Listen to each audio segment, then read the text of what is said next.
This signboard is actually broken.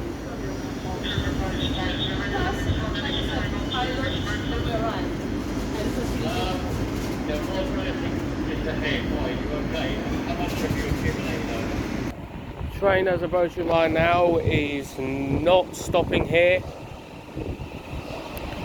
It is a non-stopping Thameslink train.